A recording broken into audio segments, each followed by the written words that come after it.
Hola, Sergio. ¿Cómo Hola, estás, querido Sergio? muy bien a todos, muy bien, saludos a todos, Hola, Sergio. todas. Bueno, aquí Hola, Y estamos. todes. eh, aquí estamos consternades. Perfecto. Estamos muy Apareciste, consternados, Walter, Natalia. apareció Walter. sí, qué bueno. Apareció Lo Walter. echamos de menos.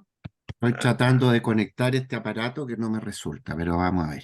¿Qué es lo que no te Yo resulta el estoy aquí. audio? Porque yo te escucho. Te escuchamos perfectamente. Yo estoy ¿Cambiaste ingresando por... por computador? Sí. Sí. Pero Ok, quiero pasarlo aquí. Estoy tratando. Ah, ya. Ahí estamos todos. Ah, pero está la queremos, Fran. Ya. pero queremos conocer a tu Falta la chiquitito, Pauli. Nati. Queremos Falta conocerlo. La Pauli que Yo. viene en camino. Pucha, tenemos que Y, encontrarnos, Natalia. Sí, y María Isabel, que irá a aparecer en algún minuto. Siempre se Sí, mantiene nascosta, como digo en el italiano. Bueno. Nos acercamos al final. Eh, Dos cantos, yo diría, tremendos, del verbo tremendo, como habría dicho una antigua amiga mía. ¿Mm? Tremendos. Absolutamente extraño porque sobrenatural, en realidad.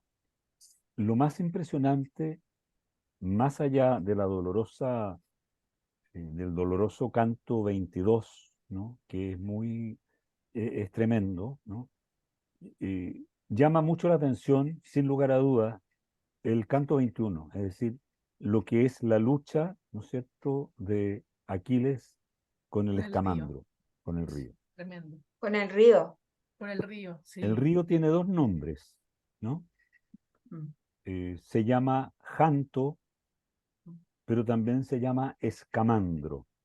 Mm, Con ambos nombres aparece. Los griegos le dicen Janto y los troyanos Escamandro. En principio, eso para aclarar, ¿no? Pero hablábamos, ¿se acuerdan la otra vez de una cierta como cualidad de héroe ficticio, ¿no? De superhéroe de Aquiles, ¿no? Y aparece aquí ciertas características como de héroe legendario, ¿no? Luchando con un río, ¿no? Como, como que él lucha con una montaña, él luchando con un río, es casi como en la épica de Gilgamesh, ¿no? Que lucha, digamos, con la montaña, ¿no?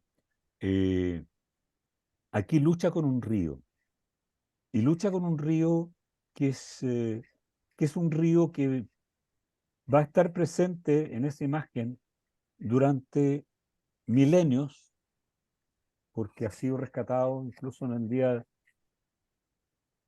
en poesía actual, digamos, griega, ¿no? La imagen del escamandro sembrado de cadáveres, ¿no? Es una imagen que persigue y que seguramente perseguirá a la humanidad, yo creo, por lo menos al universo occidental, durante mucho tiempo, ¿no? Estamos viendo esta realidad hoy en día de manera salvaje, ¿no es cierto? En estos mares sembrados de cadáveres. eh, es tremendo. A mí esta relectura, ¿no? Recordar, volver a pasar por este encabritamiento del río Janto o del Escamandro, me hizo pensar en muchas, muchas cosas que no las quiero poner todavía. ¿Mm? Pero quiero resaltar y recalcar que me da la impresión de que se trata efectivamente de una lucha de un héroe que no es un héroe con base histórica, sino que un héroe que más bien viene de la legendaria popular, ¿no? Por el tipo de hazaña, ¿no? Es un héroe que en realidad se bate con un río porque él solo ha ido diezmando y diezmando un ejército de manera imbatible, ¿no? Eh, ¿Cómo separa la furia, ¿no? Una furia que es casi, y voy a usar un término absolutamente inapropiado, pero es casi como como una furia bíblica, ¿no? Apocalíptica, esta furia de Aquiles, ¿no? Es una imagen de acabo de mundo tremendo. Él es como el ángel exterminador, ¿no? Que se aparece, ¿no? Y que viene a exterminar eh, de puro, de puro odio, pura rabia de algo que él no comprende finalmente, ¿no? Es extraño el personaje de Aquiles, se nos revela como muy extraño finalmente, porque si bien en un principio, en el primer canto, ¿no es cierto?, en la asamblea, las primeras asambleas, parece tener razón, ¿no es cierto?, y parece ser lo suficientemente sensato como para declarar que esta guerra no es suya, no le importa, ¿no es cierto?, en realidad, y que él es más bien una persona que está ahí porque es un gran guerrero y porque es su honor, y etcétera, etcétera, y es el más grande de los guerreros, ¿no? Y todo su discurso sobre su honor, que es en cierto sentido atendible y entendible en el universo de los guerreros, ¿no? Como que aquí se desfigura totalmente y no sabemos qué tipo de entidad, yo por lo menos, no sé qué tipo de entidad finalmente es este sujeto Aquiles, ¿no? Es más que un guerrero, es más que un gran guerrero, es como, incluso me da la sensación que sobrepasa la desmesura de Ares, ¿no? ¿Te acuerdan los cantos anteriores, la desmesura de Ares, que hay que pararlo, ¿no es cierto? Y que Afrodita le pega, yo no recuerdo si es Atenea que le pega, no sé, se va llorando, ¿no? Hay una desmesura, es como la imagen de la desmesura misma, ¿no? Y frente a esta desmesura es que el río, ¿cierto?, también se desmesura, ¿no? Hay una, hay una transgresión mayor en lo que ha cometido Aquiles. Se nos presenta a Aquiles finalmente como una fuerza de la gran transgresión, Francisca. Sí, me queda la duda en esta mitología, el río, que en mi traducción, hexámetro 213, dice con figura humana y emitiendo la voz desde una honda vorágine.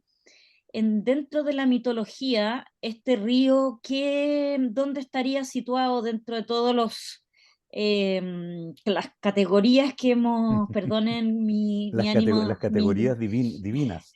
¿Ah? divinas o místicas o mágicas o, ¿Qué perdón verso me mi dijiste que era, hija? deformación, hexámetro 14, 13, 213 213. Mira, del yo te voy a canto explicar. 21. Sí, el 213. Está aquí.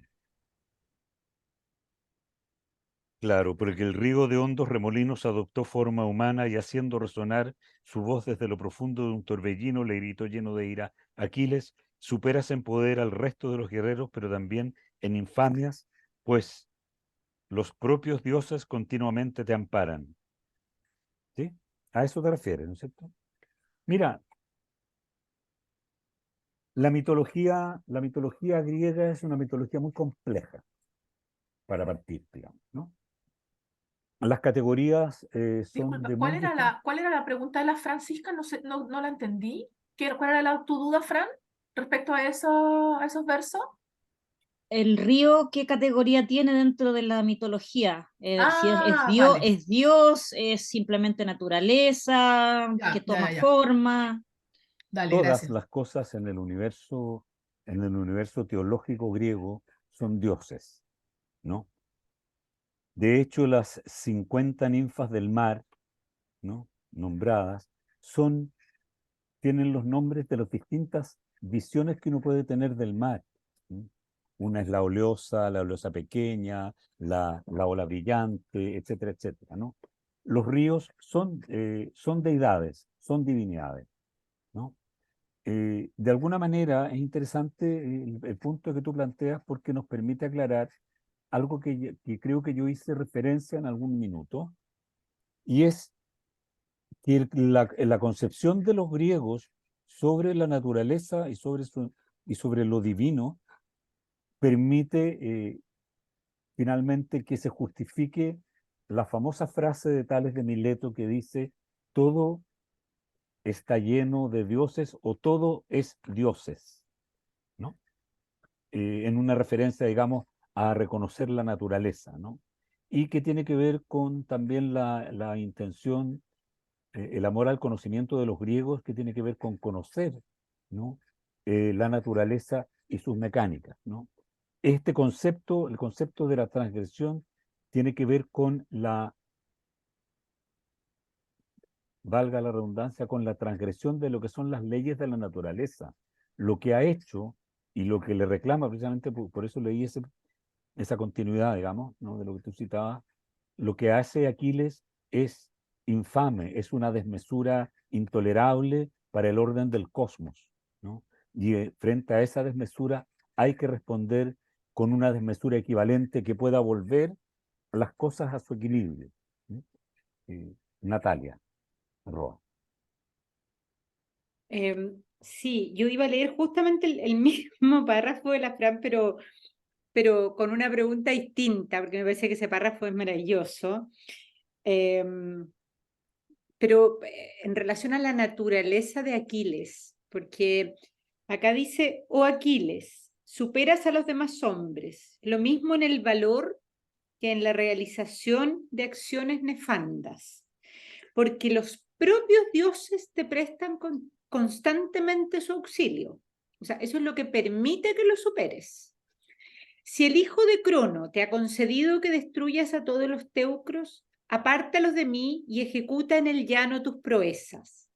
Mi hermosa corriente está llena de cadáveres que obstruyen el cauce y no me dejan verter el agua en el mar divino. O sea, me apartan de la función de río, digamos. Y tú sigues matando de un modo atroz. Pero Ea, cesa ya, pues me tienes asombrado, oh príncipe de hombres. Entonces, es bonito como, por una parte, lo nombra como príncipe de hombres, ¿no es cierto?, como en una cierta calidad, pero que lo que puede hacer, o sea, superar a todos por el valor, pero también por la maldad de lo que hace, pero el río, digamos, lo atribuye a que los dioses lo permiten. Y lo que uno ve en estos cantos, y esto es comentario y pregunta en realidad, es que realmente la intervención de los dioses es muy decisiva. Es como que este Aquiles, que ya venía haciendo méritos, digamos, en términos de su valor, pero también de su porfía, pero es como transformado en un ser más contumaz, ¿no? Desde la armadura en que lo revisten, pero además es como que lo crepuscularizaran, ¿no? En un tipo que no puede dejar de matar, y es como que todo lo que hacen los dioses para que destruya a Troya y para que destruya a Héctor, y cómo los dioses se posicionan en una especie de juego de ajedrez para que esto ocurra y para que Aquiles se convierta en esta especie de máquina de muerte. Entonces, yo no me acordaba de mi lectura anterior, no me había fijado como en este rol que toman los dioses aquí, para convertirlo en esta especie de monstruo. Mira, la verdad es que tanto la pregunta de la Fran como tu pregunta, intervención, comentario, ¿no? Nos llevan a pensar, a mí por lo menos, me llevan a pensar algo que viene dando vueltas en mi cabeza hace mucho tiempo, ¿no? Y es la idea de que, en cierto sentido, la religiosidad eh, como se plantea en la Ilíada, que no es igual a cómo se plantea en la Odisea, hay una diferencia, ¿no? Es una construcción que en el fondo lo que viene a justificar, digamos, viene a darle razón de ser a un modo de funcionamiento de esta estructura social de la rapiña que es el pueblo micénico, ¿no?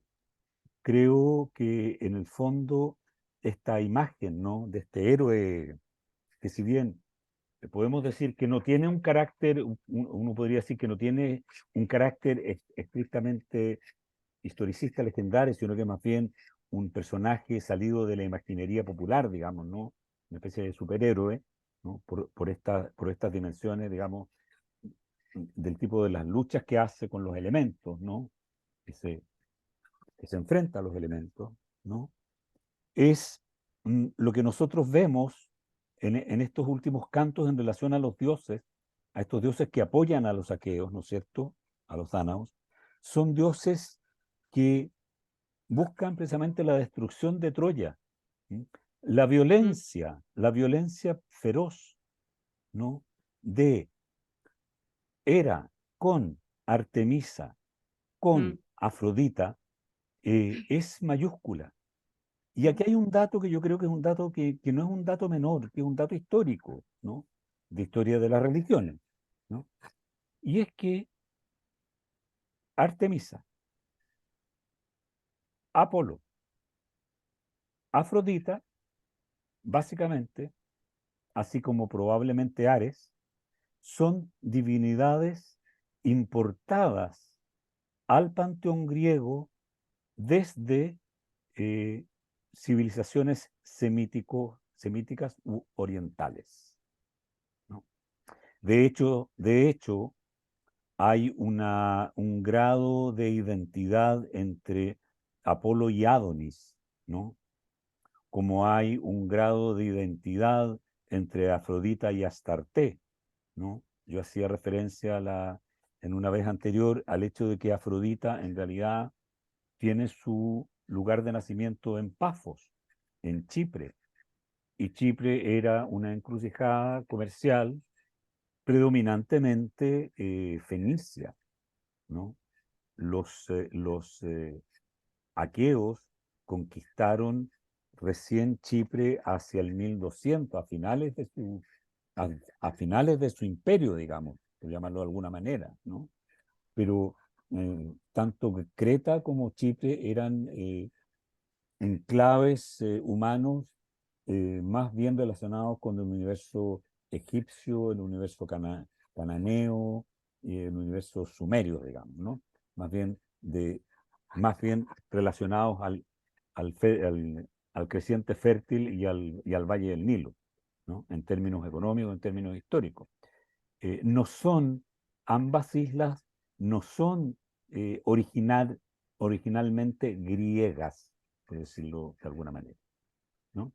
Entonces, el hecho de que Afrodita haya nacido en Pafos es una muy buena pista para saber que en realidad es originaria de otro lugar distinto, ¿no?, que no perteneciente al clásico panteón griego. El clásico panteón griego, estas diosas que nosotros vemos, estos dioses que están a favor, digamos, ¿no es cierto?, de la victoria troyana, básicamente, son estas dos diosas, Hera y Atenea, ¿no es cierto?, que Hera aparentemente, ¿no es cierto?, según algunos historiadores de las religiones, es una diosa originaria prehelénica que sin embargo es asimilada al panteón y helenizada, digamos, grecizada, ¿no?, aqueizada. Es la diosa protectora de Argos, su nombre original es Hera Argiva, ¿no?, Hera de Argos, ¿no?, diosa protectora de Argos. Por lo tanto, hay, yo creo, una identificación también con la idea de la superioridad, ¿no?, de estos pueblos, de este pueblo indoeuropeo, básicamente, ¿no? Que no. Entonces, yo creo que en ese sentido también se refleja ahí parte de esa visión de una aristocracia que añora la gloria micénica, ¿sí? Creo que eso está presente, ¿no? Y Aquiles viene como una entidad más bien ficcionaria popular, digamos, por ponerle algún nombre, a reforzar esa concepción, ¿sí?, de lo terrible, de lo poderoso que son los aqueos, porque es casi como, yo no sé, yo no sé mucho de los vikingos, sé lo que sabemos más o menos todos, ¿no? El que más sabe aquí, sin lugar a dudas, es Walter, Walter, ¿no? No me cabe ninguna duda. Pero se me hace la idea de que de alguna manera el panteón escandinavo, el panteón nórdico, es muy similar en salvajismo, ¿no?, y en arbitrariedades a como es el panteón helénico, digamos, ¿no?, olímpico. Eh, tengo esa sospecha, ¿no? Y creo que eso se debe, y lo he pensado siempre, y lo he dicho anteriormente, se debe fundamentalmente a que creo que los pueblos indoeuropeos son fundamentalmente pueblos guerreros y de rapiña, ¿no? Y que en esa estructura conquistaron lo que conquistaron y se asentaron como se asentaron, ¿no? El epítome de ello son los romanos, digamos, a mi juicio, ¿no? Pueblo más guerrero y inventor de la ingeniería militar, digamos, ¿no?, prácticamente. Entonces, yo creo que lo tremendo de estos dos cantos está precisamente en que hay una contraposición entre dos formas de mirar el mundo, ¿no? Porque también está al principio del canto 22 esta imprecación, desgarradora imprecación de Príamo, ¿no? Todo lo que dice Príamo, ¿no?, respecto de la vejez, de lo que significa, ¿no?, de lo que significa quedar solo, ¿no?, lo que significa ser devorado por sus propios perros, ¿no? Eh, Toda esta imagen no humana, ¿no?, que significa la destrucción del hijo, la destrucción de la familia en el fondo, ¿no?, que es algo eh, que los aqueos no refieren.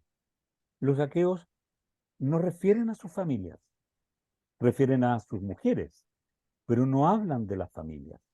El único momento en que se hace referencia al tema de la familia es en la famosa embajada en que se le va a pedir a Aquiles que vuelva, cuando Fénix hace todo ese relato, ¿no es cierto?, de cómo llegó, de que su papá que se lo encomendó, y de cómo estaba Menesio también, y fue su compañero, y se lo encargaron, y le dijeron, Patroclo, tú cuida a Aquiles, porque es más joven, etcétera, ¿no? Pero son las únicas referencias que tenemos a un universo donde la familia tiene importancia en el universo aqueo, ¿no? Porque en la referencia que hace Néstor a su familia en realidad hace referencia a ser descendiente de bravos guerreros y punto. Aquí nos enfrentamos con los personajes de Troya, ¿no? Ya vimos, ya hemos conversado harto sobre el encuentro Andrómaca, ¿no es cierto?, Héctor y Astianacte, que es muy, muy fuerte, ¿no? Y está esta visión, ¿no?, de Príamo, todo lo que dice Príamo respecto de la destrucción de la familia. ¿Cuál es el temor, por ejemplo, ¿no es cierto? El temor también de Andrómaca cuando le dice, vamos a ser esclavas, se va a destruir el núcleo familiar. Lo que dice ahora, ¿no? Al final del canto de este último, ¿no? Cómo habla de la destrucción, de cómo ya no va a ser familia este niño que queda huérfano, ya no va a ser parte de nada, ¿no? ¿Sí? Hay una concepción social finalmente que es distinta. ¿Sí? Yo creo que hay un tema ahí en las imágenes de estos dioses pérfidos, ¿no? Finalmente, lo que señalabas tú, Natalia, ¿no?, esta descripción de Aquiles, ¿no?, que yo creo que tiene que ver eh, con un ensalzamiento de la crueldad guerrera, básicamente, y que por esa razón es necesario destruir Troya. Francisca. Sí, de hecho, las referencias a los padres, no a las madres, a los padres es siempre desde el linaje, la importancia de quién es hijo de quién respecto de la aristocracia, de dónde vengo, pero no hay amor filial. como sí se ven los troyanos y lo vimos en Héctor con Andrómaca y el hijo, con Príamo y Hécuba este caso. en esta es distinto la relación. No es Mm. solo un tema de linaje, de hecho es lo primero que tú nos hiciste llamar la atención, la escena con Andrómaca, cuando hablamos de amor y muerte, Sí. es ahí ese pequeño pasaje, Mm. como ahí sí hay amor, y Príamo después lo vamos a ver, Claro. pero en los aqueos es solo yo soy hijo de, y por lo tanto soy más importante que tú. Y si te fijas bien, además, los desplazamientos de los héroes aqueos de unos lugares a otros tienen que ver con crímenes internos en las familias, que mató por accidente al primo, al hermano, al sobrino, al tío, ¿no? Hay muchos crímenes, muchas muertes entre ellos, ¿no? Eh, y cuando se refiere Héctor, se refiere a París lo acusa de destruir la ciudad, de destruir la Mm. familia, ¿no? Lo acusa de ser el destructor de un determinado orden, ¿no? Me da la impresión, y por eso yo creo que cada vez me convenzo más de que la Ilíada es un poema absolutamente antibélico, ¿no? Eh,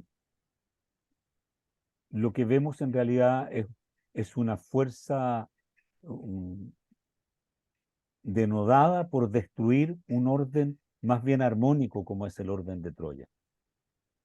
Pareciera más armónico el orden de Troya que el orden o desorden que traen los aqueos, ¿no?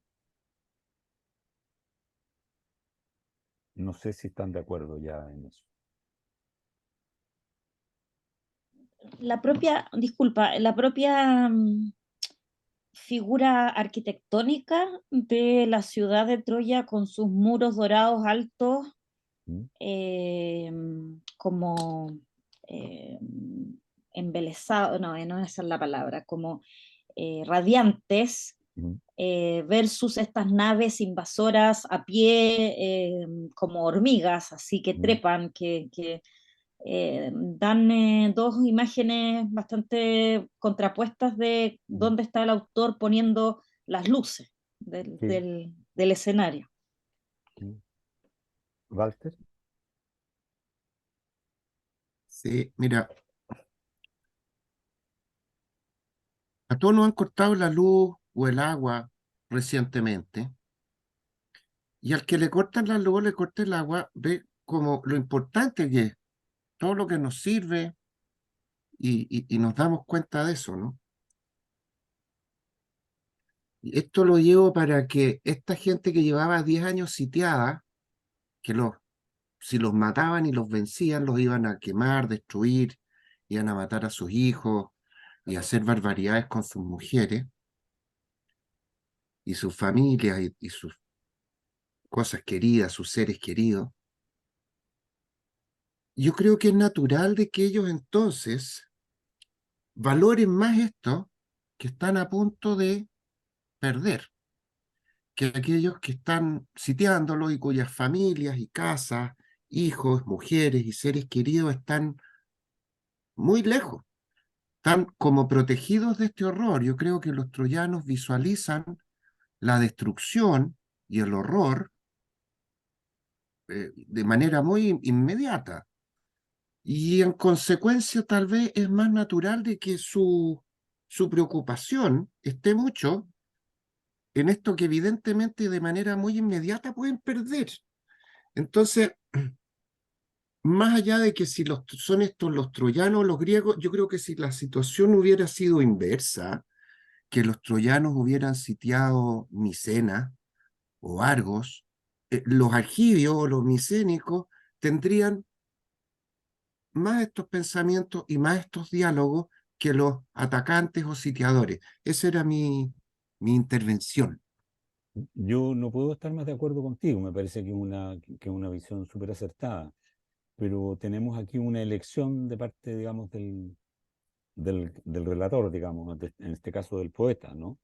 El poeta nos cuenta esta visión, nos cuenta esta batalla, esta guerra, ¿no? Nos cuenta con lujo de detalle nos cuenta, y voy a volver a hacer hincapié en algo que a mí me parece que es muy decisivo respecto de la importancia que tiene la historia, esta historia en el pensamiento griego y en el pensamiento nuestro finalmente, ¿no? Esta es una guerra a todas luces legendaria, ¿no? No sabemos la fecha exacta en que ocurrió, ¿no es cierto? Pero que ocurrió, la mayoría de los indicios indican que sí, efectivamente ocurrió. Si fue Troya 6, Troya 6A o 7A o cual de esas, no lo sabemos a ciencia cierta, cuál de las capas. Pero que hubo una guerra, indudablemente hubo una guerra. Los pueblos en general no tienen este tipo de memoria tan, con datos tan precisos geográficos como los que tiene la Ilíada en ciertas partes, ¿no? En asuntos que son meramente de la fantasía, ¿no? Esto se basa indudablemente en hechos reales, como se basa en hechos reales, aunque distorsionado, la historia de Miocid o la leyenda, digamos, ¿no es cierto?, de Roncesvalles, ¿no? Es una guerra en la cual los griegos vencen, y yo creo que lo importante es que es una victoria que desata su desastre. Yo creo que este aprendizaje, que es un aprendizaje que vuelve a aparecer en la tragedia de manera constante, ¿no? El hecho de que es una, una victoria que conduce a la perdición, ¿no? Está muy bien puesto aquí, creo yo, porque es una guerra, tal como la está relatando a mi juicio el poeta, ¿no?, que tiene unos visos de salvajismo tan grandes que no contempla, y una de las cosas horrorosas precisamente de Aquiles que es el que menos contempla la humanidad posible de sus adversarios, ¿no?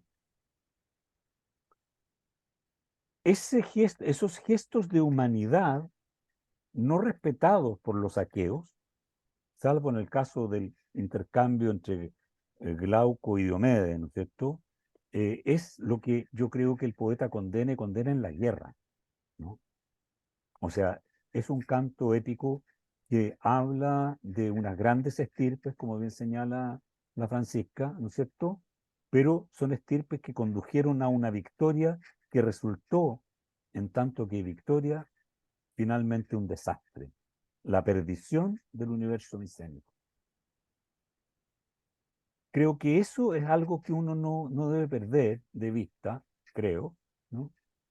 Porque creo que efectivamente son los troyanos los sitiados y los que se dan cuenta de lo que van a perder, pero es que es eso lo que vale la pena. Es eso lo que constituye finalmente la humanidad, lo humanitario de la humanidad, digamos, la humanidad de la humanidad, digamos. No sé cómo explicarlo bien, ¿no? Pero ¿qué es el amor?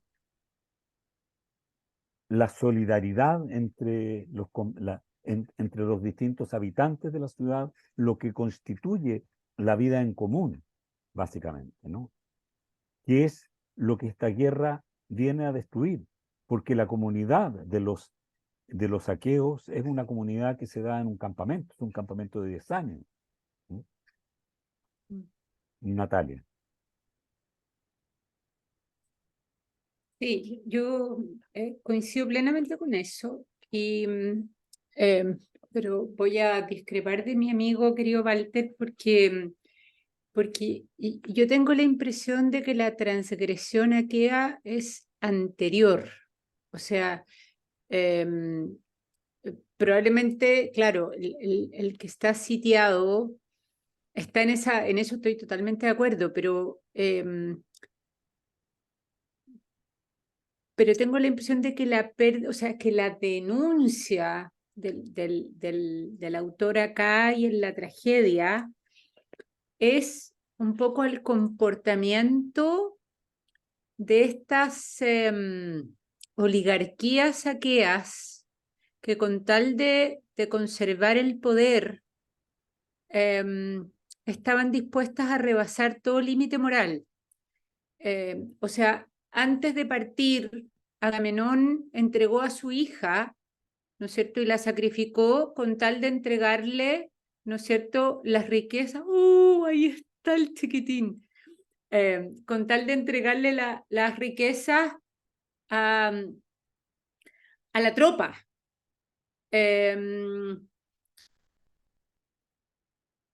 Conocemos la historia de Edipo, conocemos cómo el no entregar los cadáveres, ¿no es cierto?, violenta las reglas, no solo aquí de cualquier guerra, sino que en el caso, ¿no es cierto?, de todo el ciclo tebano. La transgresión es constante en estas élites aqueas, de pasar por sobre todas las reglas humanitarias básicas. Entonces, me parece que tiene que ver con el ejercicio del poder de oligarquías que creen que no tienen límites.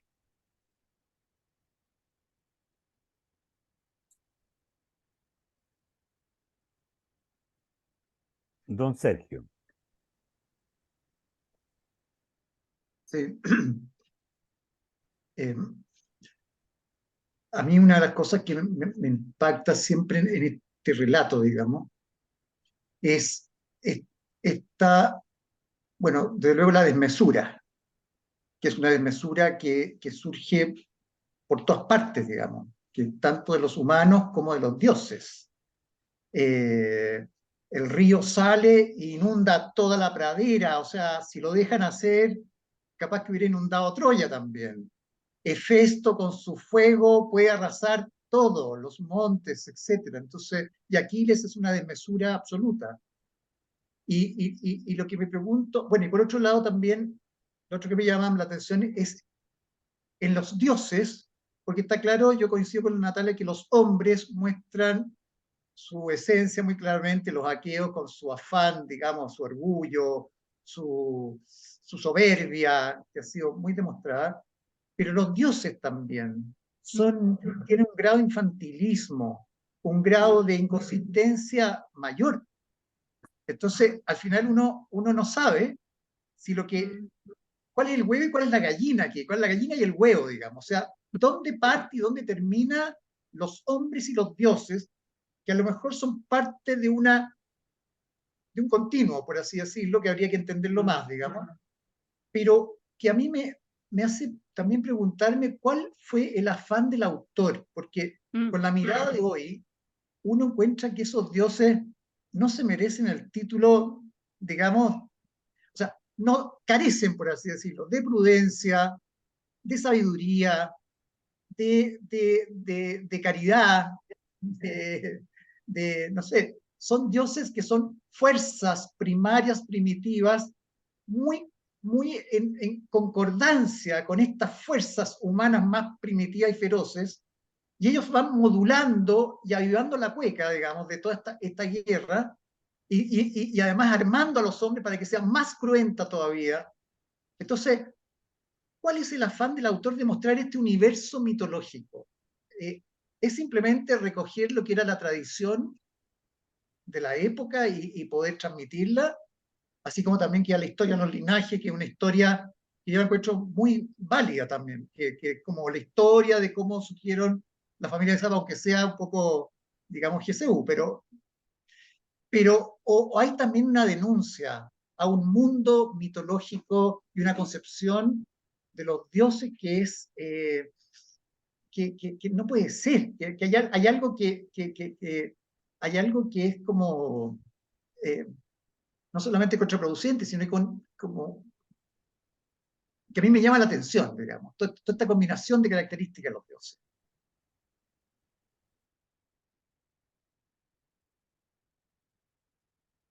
Pedro está Tu silenciado. pregunta es una pregunta crucial, ¿no? Una pregunta fundamental. Difícil pensar y poder imaginar qué es lo que quiere el autor, si el autor efectivamente quiere denunciar o no. Yo no me animaría a imaginar voluntades en el autor, pero sí veo que ocurren ciertas cosas, ¿no? Entre las cosas que ocurren, efectivamente, nos muestra un tipo de divinidades que corresponden, en términos, digamos, yo diría de análisis de historia de las religiones, corresponden más bien a divinidades de pueblos muy primitivos, ¿no? A divinidades que corresponden a fuerzas, más que nada, ¿no? A fuerzas indomeñables, por una parte, que son caprichosas, porque a veces responden, otras veces no, digamos. A veces les gusta el olor a grasa de un cordero, otras veces no. Nos recuerda un poco el funcionamiento de ciertos rituales más bien primitivos, de chamánicos, ¿no es cierto? O de orden de brujerías más primitivas, según historiadores de la religión, ¿no? El universo, el panteón griego, es un panteón, si nosotros le hacemos caso a Hesíodo, que es el que organiza, ¿no es cierto?, el sistema teológico, si lo podemos llamar así, griego, las divinidades son miles, ¿no? Preguntaba la Francisca, creo que era, preguntaba sobre el río, ¿no? Un dios, ¿no? Son dioses los ríos, son dioses los vientos, son dioses los árboles, son dioses las fuentes de agua, son dioses los bosques, todos son dioses, ¿no? Todas son fuerzas que son y aparecen como hostiles a los hombres, como principio primario, digamos, ¿no? En la historia de las religiones se trata fundamentalmente el culto a los distintos dioses o las divinizaciones, tiene que ver con aplacar los espíritus, digamos, ¿no es cierto?, de las distintas divinidades. De alguna manera, la relación que tienen los griegos con sus deidades va en ese sentido, ¿no? Lo dice, sí, a mí no me gustó el olor del cordero que me quemaba Héctor, así que no me gusta ya, chao, prefiero el otro, ¿no? En ese sentido son dioses caprichosos, ¿no? No representan, en el universo homérico, los dioses no representan conceptos complejos. No hay una divinidad que represente el concepto de justicia. La que más se acerca es Temis, que representa el concepto de la astucia, ¿no? Temis, más que Atenea, ¿no? Que después se transformará con el tiempo en el sentido de la justicia, irá adquiriendo, digamos, en el paso del tiempo, otras connotaciones, ¿no? Pero no representan las divinidades conceptos abstractos, fundamentalmente, ¿no? Están asociados a hechos y a cosas naturales. El amontonador de nubes, señor del rayo, ¿no es cierto?, el que cabalga los mares, el que hace temblar la tierra, ¿no? Son todos atributos de propiedades físicas, ¿no? En ese sentido hay, me parece a mí, una descripción de un pueblo más bien bárbaro, ¿no?, en términos actuales de lo que barbarie podría significar, ¿no?, y en que yo creo que toda esta historia del linaje y la descendencia de dioses que se atribuyen, ¿no es cierto?, a sí mismos, tiene que ver con ser herederos de esa arbitrariedad. Somos herederos de estas arbitrariedades y podemos ser arbitrarios también, ¿no? Se lo permiten los dioses. Por eso son protegidos de los dioses, ¿no? O sea, lo que señalaba Natalia con respecto a Aquiles, ¿no?, protegido de los dioses, o sea, es el rey de las arbitrariedades, ¿no? No hay moral, no hay reglas sociales, ¿no? El que impone reglas sociales al inicio de la Ilíada, te doy al tiro la palabra, Ana María, al inicio de Sí, la tranquilo. Ilíada es Apolo, cuando dice, ok, que vuelva la hija de Criseida, y para ello entonces envió la peste. Pone un límite a los hombres en general, ¿no es cierto? y por lo tanto pone una norma o trata de establecer una norma, ¿no? Pero es Apolo, un dios difícil, ¿no? Divinidad difícil como todas, ¿no? Pero trata de establecer una norma. El juicio, Artemis también tiene un juicio, refiere un juicio a su hermano cuando su hermano abandona, ¿no es cierto?, a Héctor, ¿no? Le reprocha, ¿no? Hace un juicio moral, en cierto sentido, al respecto, ¿no? Que es reprendido, por supuesto, por Hera, ¿no es cierto?, que la bofetea como a una adolescente, ¿no es cierto? Y la hace arar por el suelo. Pero ni Hera, ni Atenea, ni ninguno de los dioses olímpicos del lado vencedor tiene normas. Y yo creo que ese es un tema importante que dice relación con pueblos que se dedican a la rapiña y que no tienen normas. Ana María. ¿Sabes? Una de las cosas que más me ha llamado la atención leyendo estos capítulos, bueno, y también en los anteriores, es como la sabiduría de los troyanos de conocer las consecuencias de su derrota, de anticipar lo que va a pasar.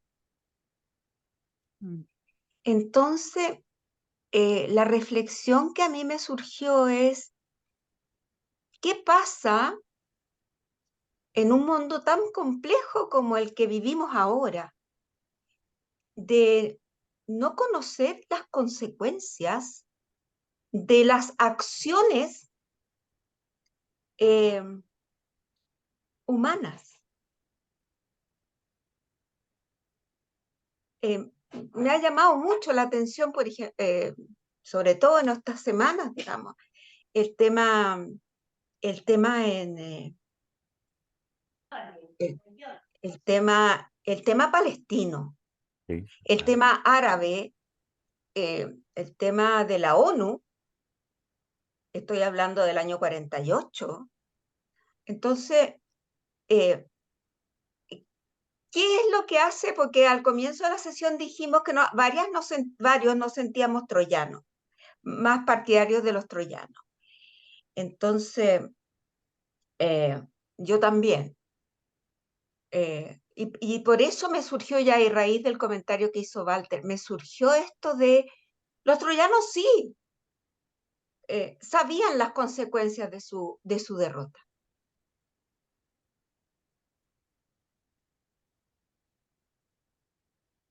Y le plantaron cara como pudieron.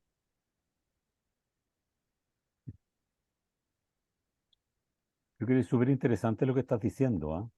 Porque yo creo que aquí estamos tocando un punto que de alguna manera lo hemos insinuado antes de tu intervención, pero no con esa claridad. Y es que aquí hay un tema que tiene que ver con los límites, ¿no? Tiene que ver con los órdenes, ¿no? Si hay algo que no tienen los aqueos, a pesar de la estructura jerárquica que parecieran tener, ¿no es cierto?, cuando se reconoce que Agamenón tiene el cetro de mando porque es el que tiene más territorio, digamos, ¿no? Hay una suerte de anomia en ello, ¿no? Básicamente. En el modo en cómo atacan, especialmente personificado en este personaje Aquiles, ¿no? Aquiles que se nos muestra en este canto como el gran destructor, ¿no?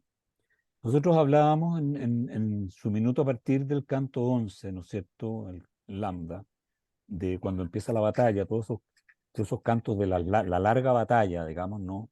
Cómo los troyanos habían sido empujados poco a poco a la ferocidad de la guerra.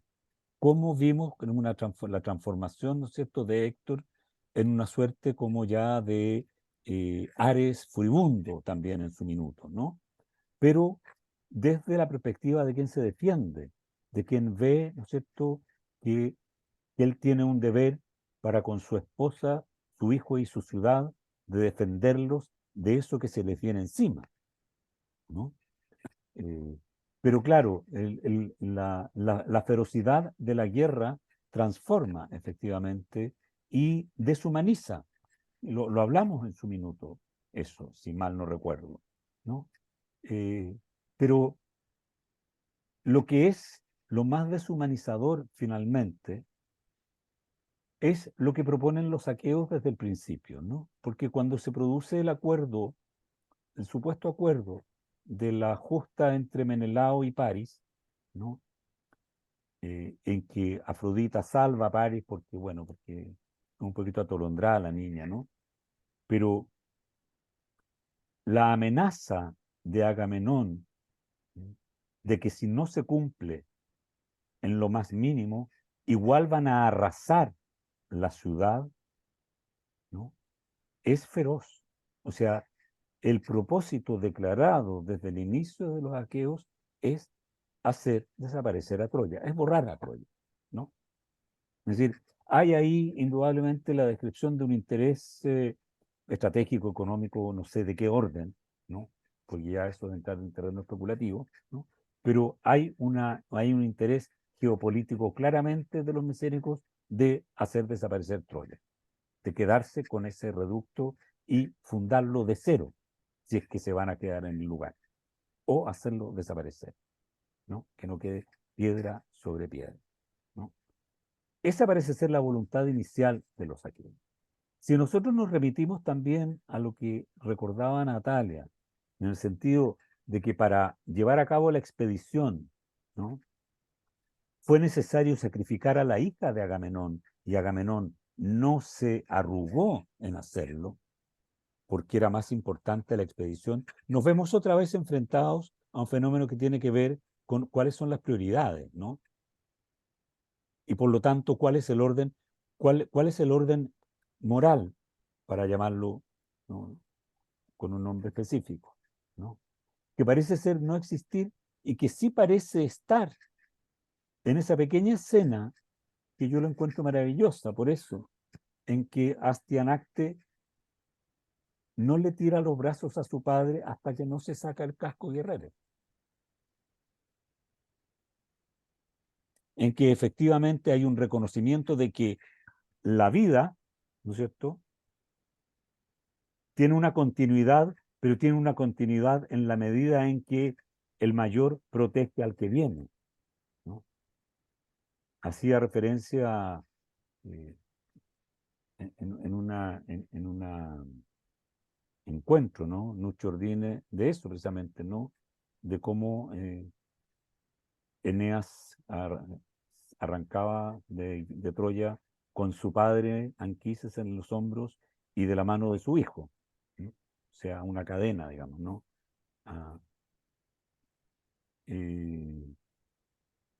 En Troya yo tengo la sensación, es una sensación, de que eso existe, la preocupación de Príamo y la preocupación de Hécuba por su hijo, pero no solo por su hijo porque lo parieron y por la soledad, sino que porque se destruye todo con su desaparición, que es lo que termina diciendo Andrómaca, ¿no? El hijo desaparece. Es decir, hay una estructura ahí que es muy importante y que los aqueos parecieran no presentar y no respetar, ¿no? Es decir, desde la partida, como señala Natalia, viene una voluntad de dominio imparable. Sergio.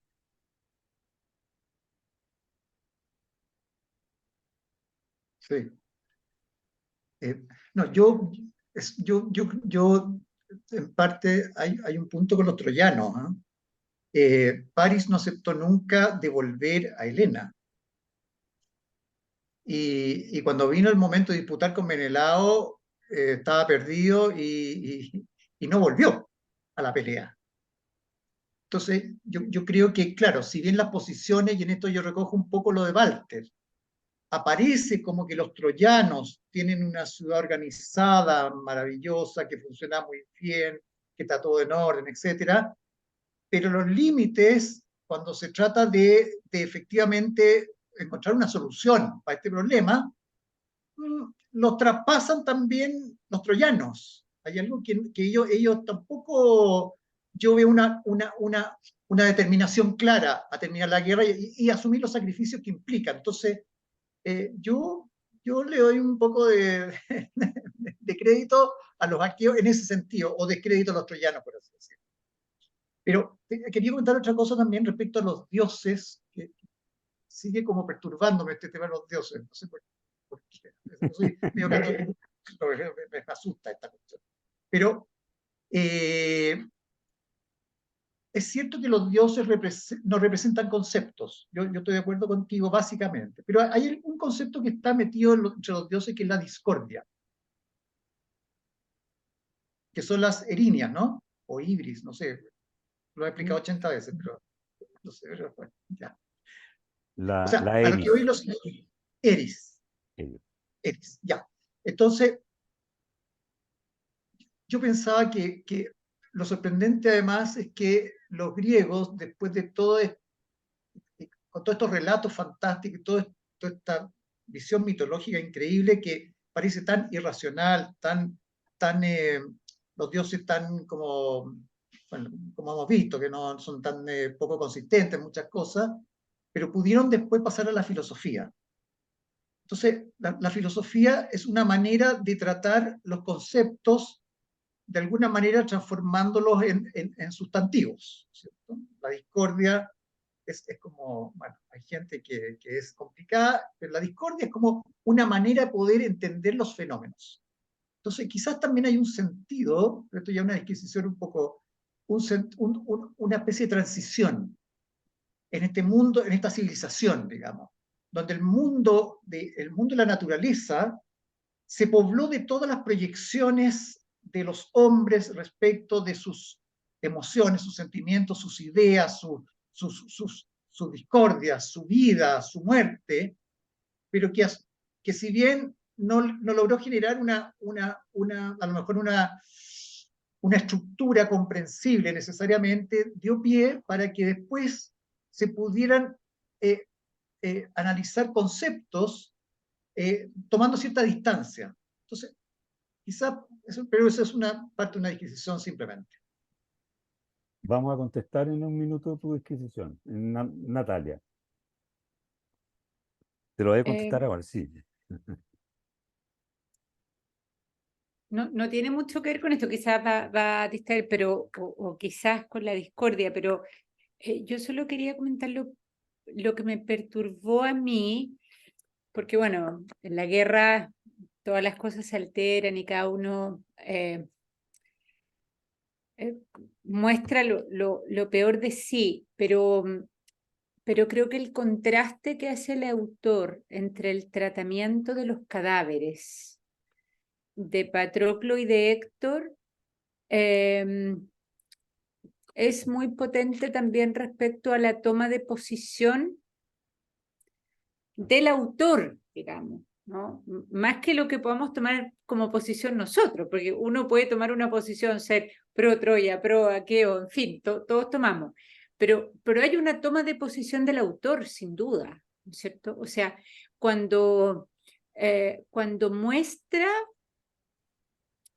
lo que hacen los aqueos con el cadáver de Patroclo y lo que hacen, perdón, los troyanos con el cadáver de Patroclo y lo que hacen los aqueos con el cadáver de Héctor es de una brutalidad que realmente a uno lo deja fuera de combate.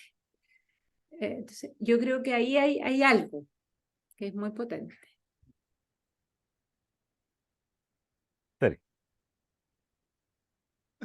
No, es que yo creo que los troyanos no pudieron.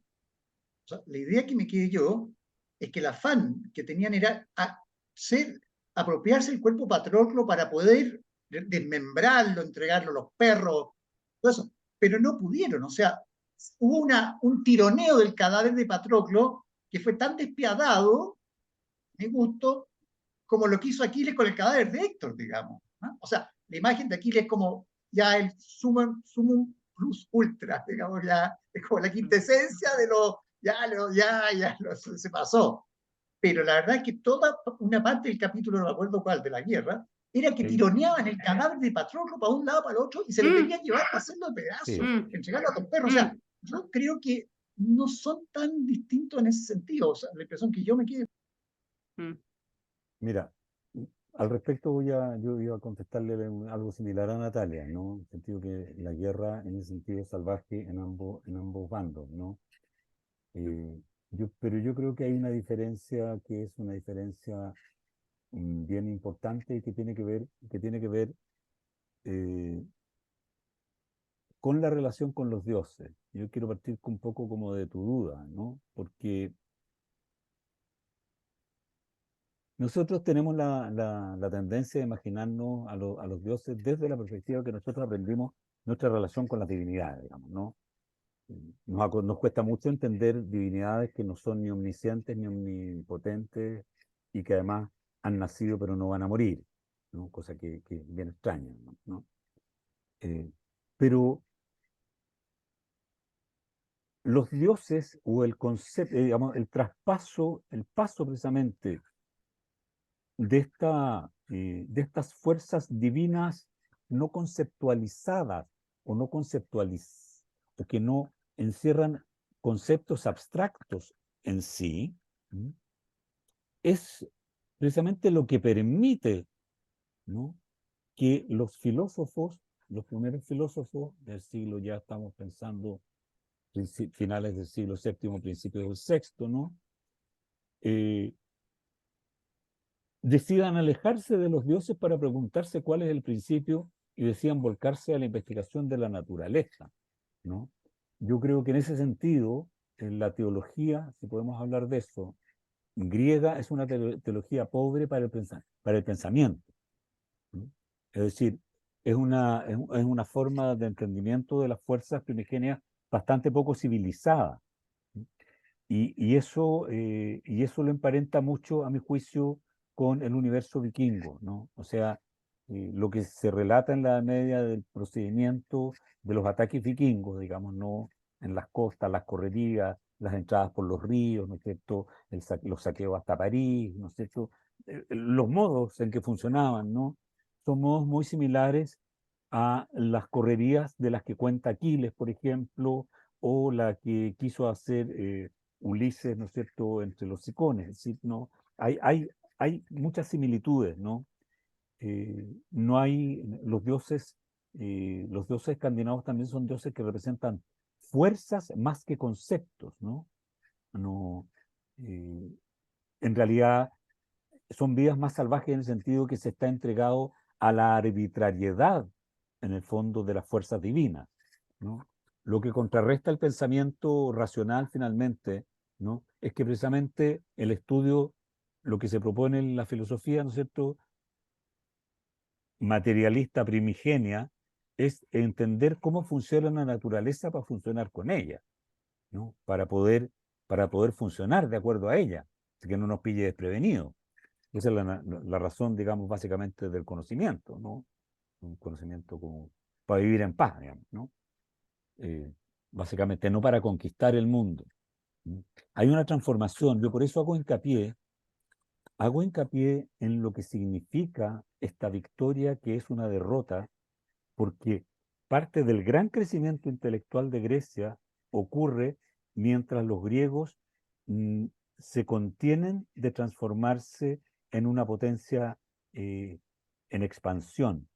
Las colonias que ellos inventan en el siglo VIII y VII antes de Cristo, en realidad son unas colonias que no tienen como fin colonizar, sino son migraciones con la anuencia de los pueblos a donde se van a instalar, ¿no?, salvo en un par de casos, ¿no? Pero, pero no tiene que ver con conquista. El problema es tanto es así que cuando el imperialismo ateniense del siglo V antes de Cristo comienza a tomar cuerpo, las primeras reminiscencias de la memoria es recurrir al mito troyano, traer otra vez de vuelta el peligro que significa una guerra, la ocupación, etcétera, ¿no? Se viene a traer de vuelta lo que encierra ese peligro, que es una victoria que trae destrucción, ¿no? Yo, independientemente del similar, de la similitud que tú señalas entre el tratamiento a los muertos, tanto por parte de los griegos como de los troyanos, ¿no? Sí creo que hay una diferencia con respecto a lo que tú señalabas de París, ¿no? París es, y se dice constantemente que es odiado y no querido en Troya por todos los troyanos, incluso por su hermano Héctor, porque es el causante de la guerra, ¿no? Y es más, tú que deberías haber muerto y no haber vuelto, porque él fue expulsado, París, según el mito, fue expulsado cuando nació porque iba a traer la ruina a la ciudad de Troya. Entonces, claro, es Afrodita la que abre la puerta, digamos, ¿no? Es frente a un orden, es la desmesura de Afrodita, porque Afrodita es bien desmesurada. Afrodita es la pareja de Ares, normalmente, ¿no? La desmesura, hay una desmesura ahí en connivencia, ¿no? Pero, claro, la ciudad de Troya no quiere la guerra. Es París el que se rehúsa. Por eso Héctor le dice a cada rato, y tú vas a asumir, y tú ponte la flecha, y tú que nos trajiste esto, ponte en la lucha, ¿no? Y el otro dice, pero bueno, no. El otro se excusa, es como un niño como que me pasó, ¿sí? Como que se me cayó desde la micro, se me caí de la micro, ¿no? Como, como que no. Yo creo que hay una diferencia, yo creo que hay un tema, digamos, porque la visión del autor, a mi juicio, es una visión de alguien que conoce muy bien las tierras de Asia Menor, que conoce esa parte geográficamente hablando, ¿no? Debe haber sido alguien, el poema debe haberse gestado en esa zona de influencia troyana, zona de influencia hitita, lidia, posteriormente, ¿no? Eh, y no de influencia claramente griega. Sin embargo, hecha en idioma griego por colonos griegos de esa zona. Pero yo creo que hay una defensa más bien del espíritu más humanista troyano. Y eso yo lo sumo también al hecho, a un hecho que puede que pase desapercibido quizás, y es que también la filosofía nace en el universo jónico, que es el universo de Asia Menor. Ese mismo universo donde nace la poesía, ¿no? Nace la pregunta de, bueno, hablemos del mundo, pero sin los dioses que nos sirven, que estén allá tranquilos, lejos, no aquí, ¿no? Siento que hay una diferencia ahí, civilizatoria. No tengo pruebas, no tengo pruebas, pero no tengo dudas, como dicen por ahí. Se me hace, se me hace, eh, claro. Fíjate que es bien especial, ¿ah? Es bien especial si uno piensa en un universo desde el punto de vista histórico, en el universo micénico. ¿Sí? Los micénicos son un pueblo, ¿no es cierto?, la civilización micénica que se desarrolla a partir de la civilización egea y minoica, que son civilizaciones muy luminosas y muy pacíficas. No existían las ciudades fortificadas en esos años cuando aparecieron los micénicos, ¿sí? Y los micénicos copiaron las formas, los dibujos, en la cerámica, pero no los delfines, sino que los pulpos, por ejemplo, ¿no? No tenían juegos de toros como sí tenían los cretenses. ¿Sí? Tampoco hay referencia mucho al universo de la pesca que sí tienen las civilizaciones cicládicas, ¿no? Está lleno de frescos donde aparecen los hombres pescando con sus pescados al hombro, etcétera, etcétera, ¿no? Es una civilización más bien guerrera que adopta ciertas formas, ¿no? Pero que no las hace propias, que en el fondo continúa siendo guerrera, a tal punto que se entiende que hay un momento en el 1400 que los micénicos destruyen Troya, o sea, Creta, perdón, y ocupan Creta, ¿m? Pero la transforman y comienzan a construir fortificaciones alrededor de sus murallas.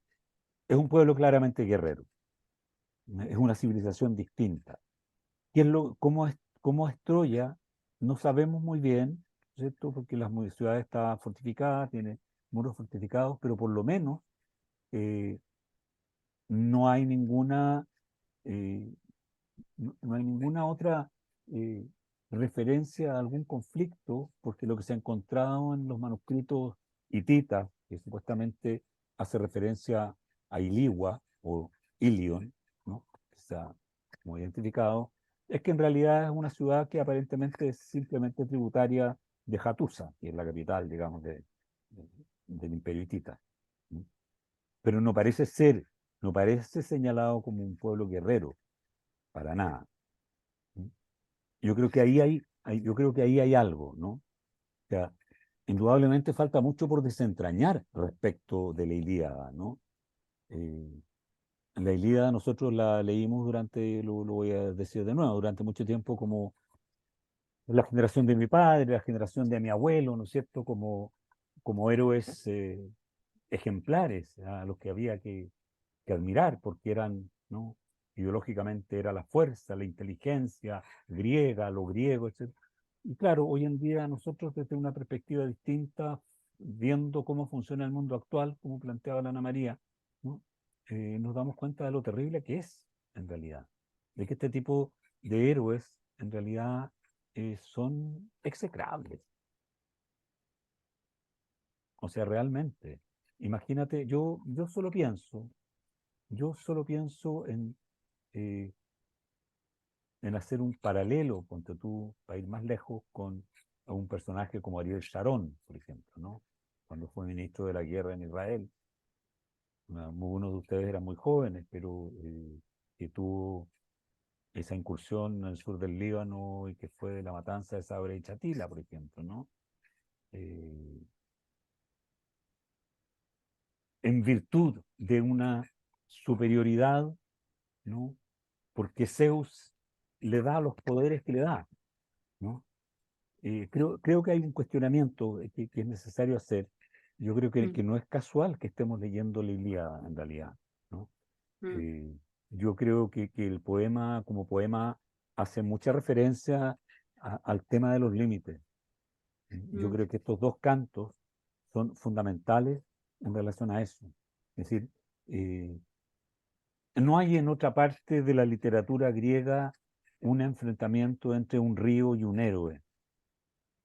Un río que toma voz humana, que se ve en la obligación, en el fondo, de frenar, ¿sí? desde, desde lo que es, desde su naturaleza, digamos, la desmesura, la transgresión horrible que está cometiendo este sujeto, que está destruyendo no solo a los aqueos, sino que está destruyendo, como señalaba Natalia, la misma naturaleza.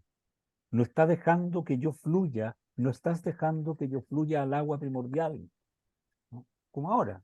O sea, es una visión muy apocalíptica finalmente. Yo creo que eso es muy impactante, Natalia. Sí, yo creo que es tan interesante lo que tú estás diciendo porque las lecturas de los textos son lecturas de época, ¿no es cierto? O sea, hay tantos libros como las lecturas que hacemos, una lectura contemporánea. Yo, perdón lo insistente, pero yo creo que es petrificante ver a Aquiles arrastrando el cadáver de Héctor mientras sus padres miran desde las murallas, ¿no? O sea, imaginar esa escena a la vista de los padres es una escena de tortura, para poner los nombres, digamos, ¿no? Entonces, en la lectura contemporánea, yo creo que a uno le toca todas las sensibilidades, pero además, y tomando la pregunta también insistente de Sergio decía, yo no sé por qué estoy pegado con los dioses. Yo creo que acá también, ¿no es cierto?, estas peleas, y cuando se dice, bueno, no pasaría esto si no hubiera autorizado el Crónida, no pasaría esto si no hubiera relevado a Atenea de acá. A mí me da vuelta, porque no puedo sino leer desde todo lo que está ocurriendo en nombre de los dioses, ¿no? O sea, en nombre de Alá, en nombre le podemos cambiar el mandato, digamos, porque los mandatos son, pero en nombre de los dioses han ocurrido las cosas más horrendas de la historia, porque es fácil tomar el nombre de los dioses, digamos, para ser autorizado a hacer lo que Dios quiera, digamos, ¿no? Entonces, yo creo que por eso también resulta tan perturbador leer la autorización de los dioses para los crímenes más feroces, porque, porque, porque esto se ha repetido a lo largo de toda la historia y siempre en nombre de los dioses, ¿no? Las cruzadas, los genocidios, cosa de cambiarle el nombre al autorizado y al autorizante, ¿no? La Inquisición. Moloch. Entonces, ¿Mm? y aquí está dicho, ¿no? Te autorizó el Crónica, te autorizó Fuego Apolo, salió Hera. O sea, aquí empieza, puesto por escrito, me refiero, no que empiece. Perdón, en esto nos quedamos, creo que en la clase antepasada, si no recuerdo mal, que yo le iba a decir a Pedro que pasáramos ya derechamente a un curso de teogonía, teología, historia de la religión, vayamos derecho a lo que nos quita el A los que sueño, nos digamos. convoca. Mira, ¿Por qué necesitamos estos seres para justificar todas estas cosas? Hace 2000, 3800 años y ahora. pucha, es bien complicado el tema de la historia de las religiones, ¿ah? Es un tema que a mí me ha apasionado mucho desde muy niño. Desde muy, muy niño. Yo aprendí mitología griega cuando tenía 8 años. Me puede parecer Me llegué a loco, atorar. me puede Un parecer niño loco. especial, un niño especial. Yo era un niño bien especial, sí, soy un niño bien especial.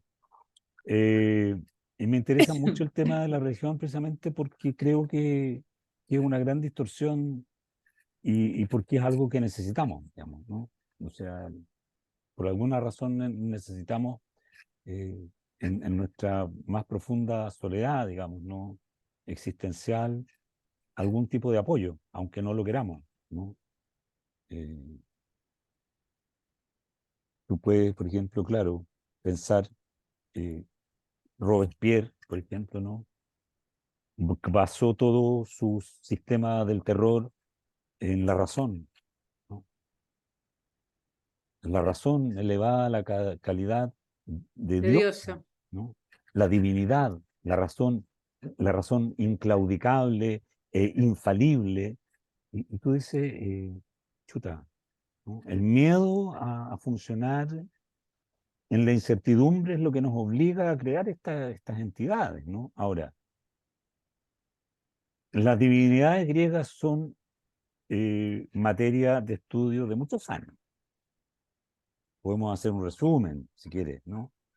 Más o Pero la menos. teogonía de Hesíodo, Pero podemos leer la teogonía de Hesíodo, que no significa hacer otras cosas.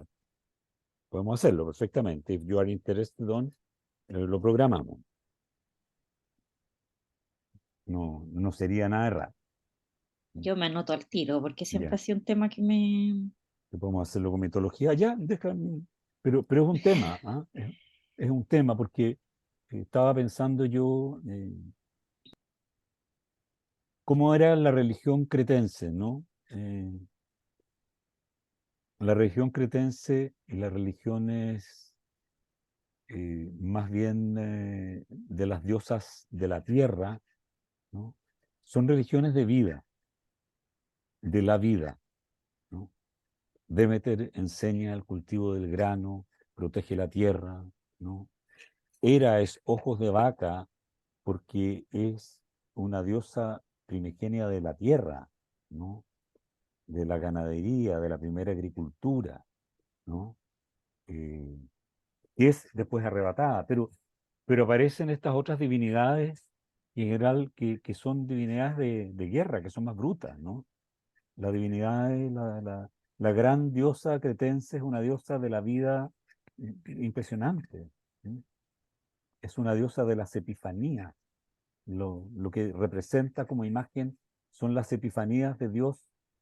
El Dios, los dioses se aparecen en la naturaleza. Es la naturaleza lo que hace y lo que demuestra que Dios es y existe y está, ¿no? Eso me recuerda a la Natalia recordar un poema. Eh, Sergio. Oye, y también lo interesante es que en la filosofía, en los diálogos de Platón, por ejemplo, el diálogo Fedro, ¿Mm? es un diálogo que habla de la belleza. O sea, hay un cambio también que es súper interesante, que es un salto desde la paranoia, digamos, y la desmesura, y la destrucción y las fuerzas primigenias, a un mundo donde se busca lo más sublime, lo que explica que el hombre pueda encontrar bello algo, o la bondad, o el bien, la pregunta por el bien. Entonces es interesante que la mitología, los aspectos mitológicos pueden ir cambiando y pueden aparecer de distintas maneras y por lo menos en Platón aparece el lado bueno, comillas, ¿Sí? de los dioses, por así decirlo. Aparece también en la teogonía, ¿eh? En cierto punto, pero más que eso, aparece en el gran libro de los libros que es Los trabajos y los días del querido poeta Hesíodo, que es un libro de las bondades de vivir de la tierra, en la tierra y para la tierra. Es maravilloso porque ahí él conceptualiza por primera vez la idea de Zeus como la idea de justicia. Por primera vez. Pero es posterior, o sea, Hesíodo viene a inventarle la plana, como se decía antiguamente al maestro Homero en eso, ¿no? Los dioses en Homero no están sistematizados, son fuerzas desatadas, cuyo único sistema es que hay un Dios Padre que es jefe, gran jefe, que vive en el Olimpo, y todos viven en el Olimpo si acaso él quiere, o si no se van a sus moradas, ¿no? Pero más allá de eso no hay ningún sistema, ¿no? Eh, Hay matrimonio, hay qué sé yo, pero no hay un sistema muy claro. Hesíodo trata de sistematizar, pero no puede.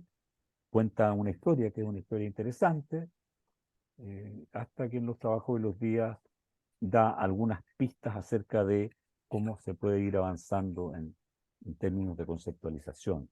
Las divinidades, digamos, representan conceptos, ¿no? Como la idea de Temis, por una parte, que es muy importante, que aparece como la idea de la justicia o el equilibrio, ¿no? Eh, y la idea de Zeus como el que ve las almas de los justos también, ¿no? Pero eso ya es posterior. Eso ya es influencia, creo yo, semítica, de alguna manera, que viene a través de los fenicios, creo. Pero en fin. Tenemos material, ¿ah? Nos queda la última lectura. eh, Podemos decir, o puedo decir yo más bien, apropiándome de la palabra, que la lectura ha sido hasta ahora muy provechosa, que siguen quedando siempre muchas cosas en el tintero, ¿no? Que hay muchas cosas de las que nos gustaría, yo sé, hablar, ¿no? Miles de cosas que ustedes seguramente han subrayado en sus lecturas, otras que yo he subrayado en las lecturas y que no hemos podido mucho detenernos, ¿no? Tenemos las últimas dos sesiones, la próxima el día 2, con los cantos 23 y 24, Y luego el día 9 que nos juntamos aquí una vez más a comer porotos con rienda, Rico. ¿no? Y a conversar y a tratar de darle un corolario a esto, ¿no? Porque yo sé que se despiertan muchas inquietudes, muchas preguntas sobre todo, ¿no? Y en eso me complazco porque creo que la lectura tiene que, más que dar respuestas, tiene que hacer preguntas, ¿no? Y yo creo que en ese sentido hasta aquí vamos bien, Sancho, hasta aquí vamos bien. Así que Eso es eso, querido, dígame. lo desafiante, lo rico, Sí, porque si fuera puras respuestas sería fome. para eso vamos a la iglesia que nos respondan todos. Claro. Así que, pero hay un tema, yo me quedaría pensando en un tema porque es un tema que hay que pensar en los próximos cantos, que es el tema de los límites y de la moral. Yo creo que hasta ahora nos hemos paseado por un espacio donde lo que más se ha quebrado son límites y límites y límites. La piedad. Eso entra dentro de la moral. Y organizar el menú. Sí, organizar el menú. ¿Ah? Eso es clave, Eh, Natalia. Yo también creo. Sí, no, pero Guerrero ahí que no se alimenta, guerrero que no sobrevive. bueno, pero eso lo arreglamos por WhatsApp. Ya, muy Ya, bien. queridos, como siempre, un gusto tremendo. ¿Mm? Nos vemos el Muchas próximo. gracias, Pedro. Muchas gracias Chao y a gracias. todos. Gracias a Gracias. todos. Gracias. Chao. Chao, Gracias chao. a todos, Chao. que estén muy bien, que descansen. Disfruten el Ustedes también, feriado. Ay, disfruten el feriado, sí. sí. Y ha sido un placer verlos a todos. Igual. Sí. Igualmente. Chao. Igualmente. Chao. Chao, Chao. chao. Chao, Chao, chao. chao.